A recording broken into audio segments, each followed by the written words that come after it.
నమస్తే, welcome to my channel Nagendra Vepuri. My dear friends, ఈ వీడియోలో మనం ధన సంపాదన కోసం మీ సుప్త చేతనాత్మక మనసుకున్న శక్తిని ఉపయోగించడం ఎలాగో తెలుసుకుందాం. అంటే మీ సబ్ కాన్షియస్ మైండ్ని ఏ విధంగా ఉపయోగించుకుని ధనాన్ని సంపాదించవచ్చో తెలుసుకోవచ్చు. మీకు ఆర్థిక కష్టాలు ఉన్నట్లయితే మీరు ఎలాగోలా కష్టం మీద రోజులు వెళ్ళబుస్తున్నారంటే దానికి అర్థం మీ దగ్గర డబ్బు సమృద్ధిగా ఉందని, కొంత వెనకేయడానికి కూడా ఉందని మీరు మీ సుప్త చేతనాత్మక మనసుని ఒప్పించలేకపోయారన్నమాట. వారానికి కొన్ని గంటలు మాత్రమే పనిచేసే స్త్రీ పురుషులు ఘనంగా డబ్బు సంపాదిస్తున్నారన్న సంగతి మీకు తెలుసు. వారేం మరీ అతిగా కష్టపడడం లేదు. చెమటోడ్చి పనిచేస్తేనే మీరు ధనవంతులవుతారన్న కథను మీరు నమ్మకండి, అది నిజం కాదు. ప్రయాసపడకుండా జీవించే పద్ధతే ఉత్తమమైంది. మీరు ఇష్టపడి చేయాలనుకున్న పని చెయ్యండి. అది కలిగించే ఆనందం కోసం, ఉద్వేగం కోసం పనిచేయండి. ధనం అనేది ఒక వ్యక్తి యొక్క సుప్త చేతనాత్మక నమ్మకం తప్ప మరేమీ కాదు. నేను కోటీశ్వరుడిని అని అనుకున్నంత మాత్రాన ఎవరు కోటీశ్వరుడు కాలేరు. మీరు మీ మనస్తత్వంలో డబ్బు గురించి, సమృద్ధి గురించిన ఆలోచనలు నింపి డబ్బుకు సంబంధించిన చేతనను మీలో పెంపొందించగలరు. చాలా మందితో వచ్చిన చిక్కు ఏమిటంటే వాళ్ళని ఆదుకోవడానికి అదృశ్యంగా ఉన్న ఆసరాలు ఏమి ఉండవు. వాళ్ళ వ్యాపారం దెబ్బతిన్నప్పుడు, లేదా స్టాక్ మార్కెట్ కిందకి పడిపోతున్నప్పుడు, లేదా వారి పెట్టుబడులు నష్టాలు తెస్తున్నప్పుడు వారు నిస్సహాయంగా ఉండిపోతారు. ఆ అభద్రతకు కారణం సుప్త చేతనాత్మక మనసుని ఎలా ఉపయోగించుకోవాలో వారికి తెలియకపోవడమే. పూర్తిగా వ్యయం చేయలేనన్ని నిధి నిక్షేపాల భాండాగారం తమలోనే దాగి ఉందన్న సంగతి వారికి తెలియదు. తానొక దరిద్రుడిని అని భావించే వ్యక్తి తాను దారిద్ర్య పరిస్థితుల్లో ఉన్నట్టు గ్రహిస్తాడు. తన మనసు నిండా సంపద గురించి ఆలోచనలు నింపుకున్న మరొకరికి అతనికి కావలసినవన్నీ అతని చుట్టూ ఉంటాయి. మనం కడు పేదవాడిగా జీవితాలు గడపాలని ఆ భగవంతుడు నిర్ణయించలేదు. మీ దగ్గర సంపద ఉండొచ్చు, మీరు కోరుకున్నవన్నీ ఉండొచ్చు, మీ అవసరాలకు మించి ఉండొచ్చు, పుష్కలంగా ఉండొచ్చు. మీ మనసు నుంచి చెడు ఆలోచనలు తుడిపేసి వాటి జాగాలో మంచి ఆలోచనలు నింపే శక్తి మీ మాటలకి ఉంది. మీరు అనుకుంటూ ఉంటారు, నాకు సంపద కావాలి, నేను విజయం సాధించాలి అని. మీరు ఇలా చేయండి. రోజుకి 3-4 సార్లు మీరు 5 నిమిషాల పాటు సంపద, విజయం అని పునరుచ్చరించండి. ఈ పదాలకి బ్రహ్మాండమైన శక్తి ఉంది. మీలో దాగున్న ఈ ప్రబలమైన శక్తికి మీ మనసులో లంగరు వేయండి.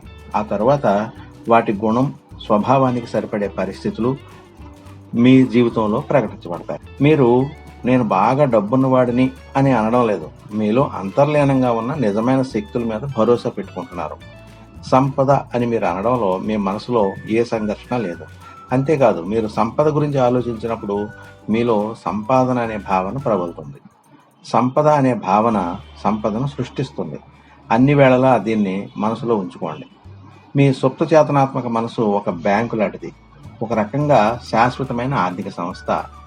మీరు దానిలో ఏం జమ చేసినా, లేదా ఎటువంటి ఆలోచనలతో సంపద గురించి కావచ్చు, లేదా దారిద్ర్యం గురించి కావచ్చు, దాని ముద్ర వేసినా అది దాన్ని ఎన్నో రెట్లు పెంచుతుంది. మీరు సంపదనే ఎంచుకోండి. మీ సుప్త చేతనాత్మక మనసులో ఆలోచనలకు ఎప్పుడూ లోటు ఉండదు. దాని లోపల అంతులేని ఆలోచనలు మీ చేతనాత్మక మనసులోని జేబులోని నగదు రూపంలో లెక్కలేనన్ని రీతుల్లో ప్రవహించడానికి సిద్ధంగా ఉంటాయి. స్టాక్ మార్కెట్ పైకి వెళ్ళినా, కిందకి దిగినా, లేదా డాలర్ విలువ పడిపోయినా ఈ ప్రక్రియ మీ మనసులో కొనసాగుతూనే ఉంటుంది. మీ సంపద నిజంగా ఎప్పుడూ బాండ్లు, స్టాకులు, బ్యాంకులోని డబ్బు మీద ఆధారపడి ఉండదు. బాండ్లు, స్టాకులు, బ్యాంకులోని డబ్బు ఇవన్నీ ప్రతీకలు. అయితే వీటి అవసరం, ఉపయోగం మాత్రం ఉంది. కానీ ఇవి కేవలం ప్రతీకలే. నేను గట్టిగా చెప్పదలుచుకున్న విషయం ఏంటంటే, మీరు మీ సుప్త చేతనాత్మక మనసు సంపద మీదే అని, మీ జీవితంలో అది ఎప్పుడు ప్రవహిస్తూనే ఉంటుందని ఒప్పించగలిగితే అది ఏ రూపం ధరించినప్పటికీ మీకు ఎప్పుడు చివరి వరకు దొరుకుతూ ఉంటుంది. చాలామంది తాము అతి కష్టం మీద రోజులు వెళ్లదీస్తున్నామని అంటుంటారు. నెలవారీ ఖర్చులకు వాళ్ళ దగ్గర తగినంత డబ్బు లేక అవస్థలు పడుతూ ఉంటారు. మీరు వాళ్ళ సంభాషణ విన్నారా?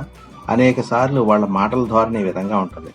వాళ్ళు ఎప్పుడూ జీవితంలో విజయం సాధించిన వారిని, గుంపులో ఒంటరిగా తలెత్తుకుని తిరిగే వారిని నిందిస్తూ ఉంటారు. బహుశా వారు వాడో పెద్ద గోండా, పరమ దుర్మార్గుడు, పచ్చి మోసగాడు అని అంటూ ఉంటారు. వారు లేమితో బాధపడడానికి కారణం ఇదే. దేన్నైతే వారు తమ హక్కు అని వాదించారో, కావాలని అడిగారో దాన్ని వారు ఎప్పుడూ నిందిస్తుంటారు. తమలోని అసూయతో తమకన్నా ధనవంతులైన సహవాసుల గురించి వారు విమర్శిస్తూ ఉంటారు. ఇతరుల సౌభాగ్యం మీద అత్యాశలు పెట్టుకుంటారు. సంపద తన రెక్కలు విప్పుకొని మీ నుంచి దూరంగా పారిపోవడానికి అత్యంత వేగమైన మార్గం మీకన్నా అధికంగా సంపద ఉన్న వారిని నిందించడం, విమర్శించడం. అనేక మంది జీవితాల్లో డబ్బు లేకపోవడానికి ఒక భావన కారణంగా ఉంది. మనలో అధిక భాగం దీని గురించి అతి కష్టమే తెలుసుకుంటారు. అసూయే ఆ భావన. ఉదాహరణకి, మీ వద్ద జమ చేయడానికి కొంచెం డబ్బే ఉన్నప్పుడు మీరు మీ పోటీదారు బ్యాంకులో డబ్బును పెద్ద మొత్తాల్లో జమ చేయడం చూస్తే అది మీకు అసూయ కలిగిస్తుందా లేదా? అటువంటి భావనను మీరు అధిగమించాలంటే మీరు మీతో ఇలా చెప్పుకోండి: ఎంత బాగుందో, ఆయనకున్న సంపద చూస్తుంటే నాకెంతో సంతోషంగా ఉంది. ఆయన మరింత ధనవంతుడు కావాలని మనసారా కోరుకుంటున్నాను. ఈర్ష్య, అసూయలకి మనసులో తావివ్వడం వినాశనం కలిగిస్తుంది. ఎందుకంటే అది మిమ్మల్ని నెగిటివ్ స్థితిలో ఉంచుతుంది. అందువలన సంపద మీ వైపుకు రావడానికి బదులుగా దూరంగా వెళ్ళిపోతుంది. ఇంకొకరి సంపదని, సౌభాగ్యాన్ని చూసి మీకు కోపం వచ్చినా, చిరాకు కలిగినా తక్షణం మీరు అన్ని విధాలుగా ఆయన మరింత సంపాదించాలని మనస్ఫూర్తిగా కోరుకోండి. మీ మనసులో ఉన్న ప్రతికూల ఆలోచనలు తుడిచిపెట్టేస్తుంది. మీ సుప్త చేతనాత్మకమైన మనసుకున్న ధర్మాన్ని అనుసరించి అధిక సంపద మీ వైపుకు ప్రవహిస్తుంది. ఎవరో అవినీతికి పాల్పడి డబ్బు చేసుకుంటున్నాడని మీరు అతని గురించి విచారించకండి, బాధపడకండి. మీ అనుమానం నిజమైతే ఆ వ్యక్తి తన మనోధర్మాన్ని వ్యతిరేకంగా ఉపయోగిస్తున్నాడన్న విషయం మీకు తెలుసు. కాలక్రమాన మనసు యొక్క నియమం అతనిలో పరిణామం తీసుకొస్తుంది.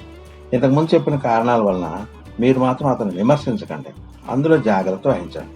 ఒకటి గుర్తుపెట్టుకోండి: మీ సంపదకి అడ్డు, అవరోధం మీ సొంత మనసులోనే ఉన్నాయి. మీరు ఆ అవరోధాన్ని తొలగించగలరు. మీరు ప్రతి ఒక్కరితో మంచి మానవ సంబంధాలు ఏర్పరచుకోవడం ద్వారా మీరు దీన్ని తప్పకుండా సాధించగలరు. ప్రతి రాత్రి నిద్రపోయే ముందు ఒక పద్ధతి పాటించండి. సంపద అనే పదాన్ని మళ్ళీ మళ్ళీ ఉచ్చరించండి, నెమ్మదిగా, సులభంగా, అనుభూతితో. జోలపాట పాడినట్లు దాన్ని మళ్ళీ మళ్ళీ ఉచ్చరిస్తూనే నిద్రపోవడానికి ప్రయత్నించండి. ఫలితాన్ని చూసి మీరే ఆశ్చర్యపోతారు. డబ్బు ఒక మంచు తుఫాన్లా పుష్కలంగా మీ మీదకి దాడి చేస్తుంది. మీ సుప్త చేతనాత్మక మనసుకున్న అద్భుతమైన శక్తికి ఇదొక ఉదాహరణ. ఇప్పుడు మీ మనసుకున్న శక్తులతో లాభం పొందండి. ఎలా అంటే కొన్ని పాయింట్లు చెప్తాను.